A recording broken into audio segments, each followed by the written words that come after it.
We're going to start this morning, of course, with that severe weather that is slamming the country from coast to coast. The winter threat brought rare December tornadoes to the south, causing damage in Texas, Louisiana, and Oklahoma. Passengers waiting for flights at DFW, the Dallas-Fort Worth airport, were forced to shelter in place, while families in Caddo Parish in Louisiana took cover as tornadoes ripped through the area. At least 2 people were killed because of that tornado. And in Colorado, blizzard warnings brought travel to a standstill as visibility plummeted to nearly 0%. 4 feet of snow fell in Idaho and part of Nevada, forcing many to just stay indoors. And this system is going to threaten other parts of the country today as it moves east, putting millions more at risk for a second day in a row. Those eastern states already preparing for the impact, with heavy rains and winds expected for later this week. So, of course, we're going to get the very latest on the storm's track and all of your weather this morning. Meteorologist Angie Lastman joins us now with a look at what we can expect. Hey, Angie. Hi, guys. A busy day again. Yesterday, we dealt with the tornadoes, the wintry weather, and today's kind of the mixed bag as well. So let's talk about exactly what's going on. The main threat that I really want folks in Louisiana, parts of Mississippi, and stretching into Alabama to know is that we still have the potential for tornadoes on deck today. That means that we could be dealing with this through not just the morning hours, but even into the afternoon as well. What's highlighted in pink, that is the tornado watch right now. I expect that to be extended a little farther to the south, including parts of southwest Alabama, southern Mississippi, and southern Louisiana. We've already seen 14 tornadoes since yesterday, and I, again, expect that number to rise through the day today. 9 million at risk for severe weather, not just the tornadoes, but the strong winds possible as well, 70-mile-per-hour winds and damaging hail as well. Here's the kind of bullseye for what we're expecting as far as tornado development.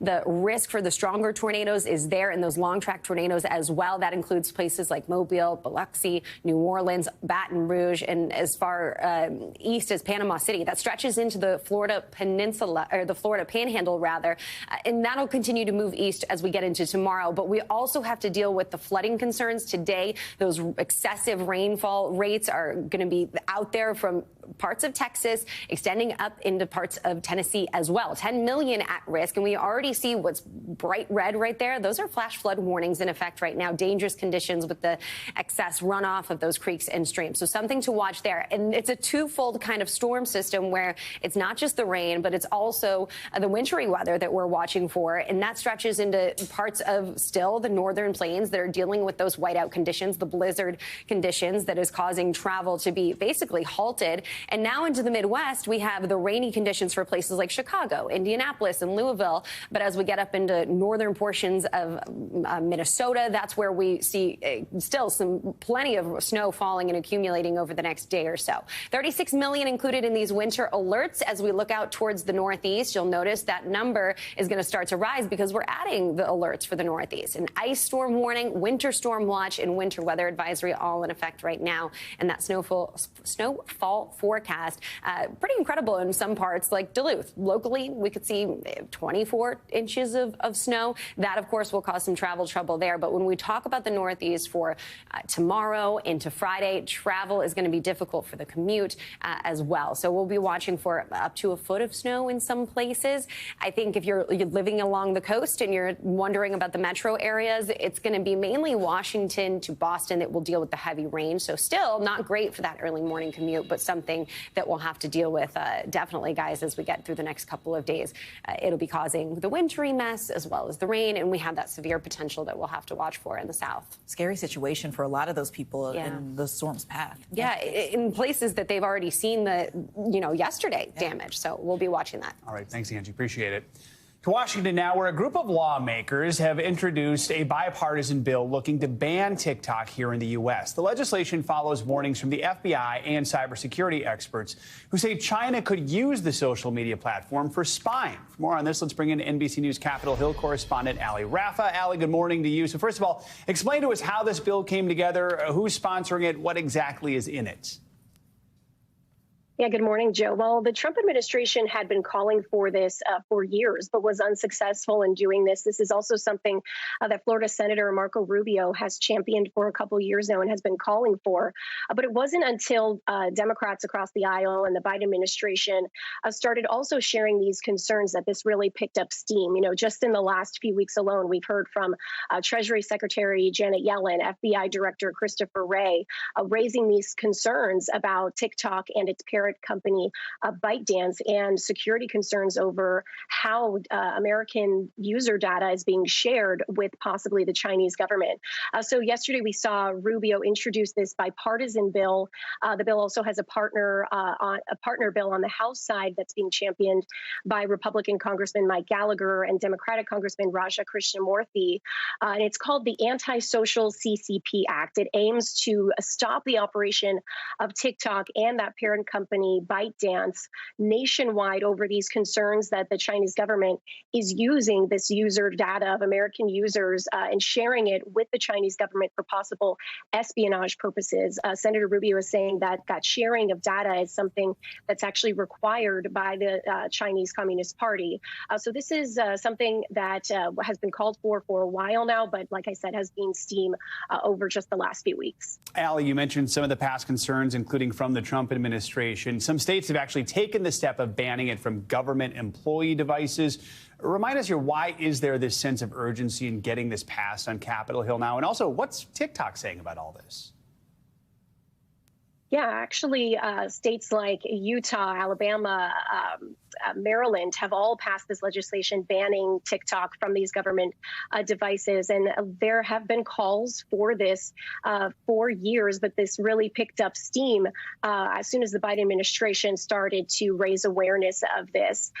There's already an ongoing national security review of TikTok, but this has really taken a while to see bipartisan support for this legislation. Then, meanwhile, you have TikTok, who is saying that they are working on not having these the American user data being stored in Chinese data centers. They're saying that they are working on having that data stored in U.S.-based data centers. They said in a statement yesterday also that they'd continue to brief members of Congress on those efforts for them to be able to store that data on the American side.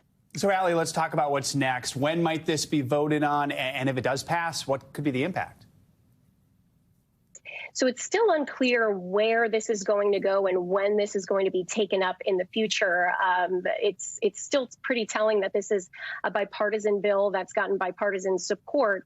But considering all of the things that lawmakers are going to have to do during this lame duck session before a new Congress is sworn in January, it's unlikely that we see some significant movement of this bill before January. But it is telling that this is, like I said, getting bipartisan support. If this does pass, it could have major impacts. We know that TikTok is one of the most popular apps across the world. Specifically in the United States, it has around 80 or 90 active users. This is a huge news source for a lot of young Americans. So this could definitely have some big implications if it does pass in Congress. All right, Allie Raffa. Allie, thank you so much. Today, the Federal Reserve is set to make a decision on interest rates, a decision that could have a big impact on the economy and on your own bottom line. Absolutely. After yesterday's inflation report, which was brighter than expected, Fed officials are indicating now that they're ready to scale back those aggressive rate hikes that we've been seeing over the past few months. So joining us to break it all down is Caleb Silver, editor-in-chief at Investopedia. Caleb, thank you so much for being here. I guess the question is, expected to raise the rate by about a 0.5 percentage point.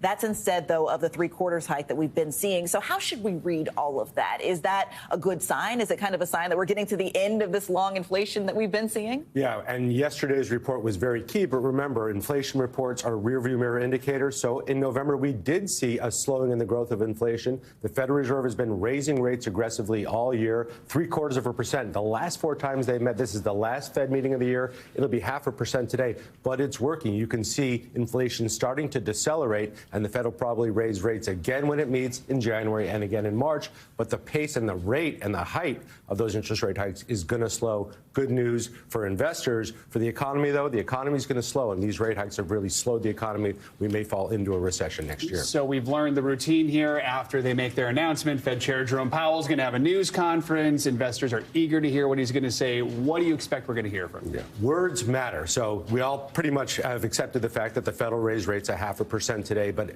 is Fed Chair Powell going to say we see a meaningful slowdown in inflation? We may moderate the pace of rate hikes going forward. We may slow. Any words like slowing, moderating, that's going to be good news for investors because we want to see the end of these rate hikes in sight, because as the Fed raises interest rates, it puts pressure on stocks, especially those that borrow a lot of money, companies that borrow a lot of money. Companies don't hire as much when rates are higher. So that's exactly what we're trying to see today. So I want to talk about this from a practical sense. You made it clear that we still have a ways to go, right? Housing prices are still up, whether you're renting or buying. If you go to the grocery store, some things are still higher than they've been in quite some time.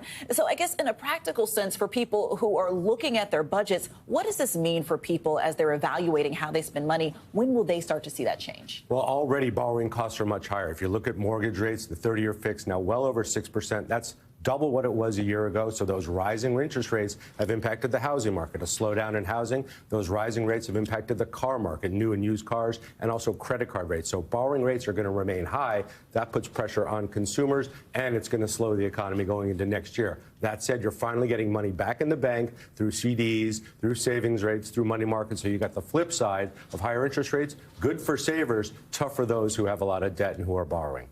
Absolutely. We appreciate you breaking it all down. There's a lot to follow with that. So, Caleb, you're the man for it. Thanks so much. Thanks, Caleb. Now to the latest developments this morning surrounding the arrest of one-time crypto king Sam Bankman-Fried. The one-time darling of the crypto sector is under arrest and facing criminal charges. CNBC's Kate Rooney has the very latest.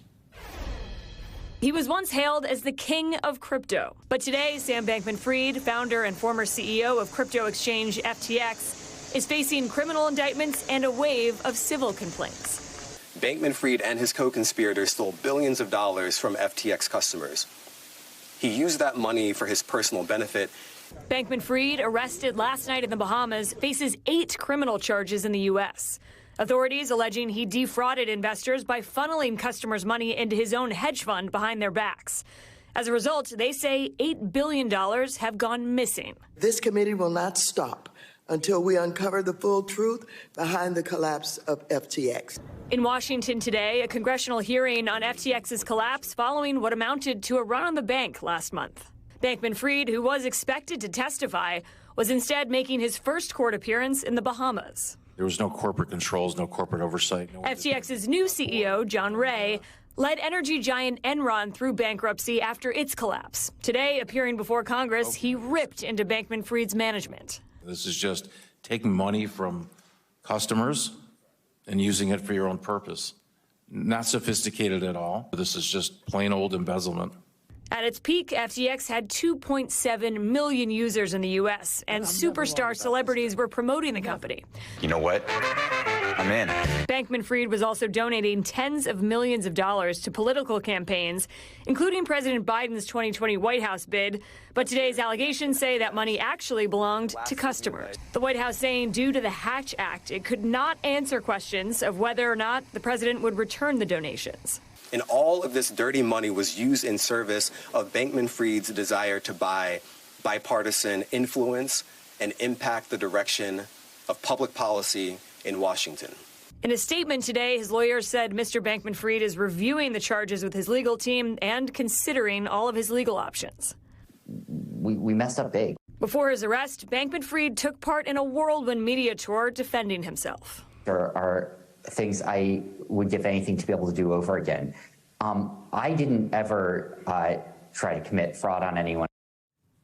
Thanks to Kate Rooney for that report. The United States has asked for Bankman-Fried to be extradited back to New York, but his legal team plans to fight the request. As for his request for bail, that has been denied, and he'll remain in the Bahamas in jail for now. The next court appearance for arguments over extradition is scheduled for February. Thanks for watching our YouTube channel. Follow today's top stories and breaking news by downloading the NBC News app.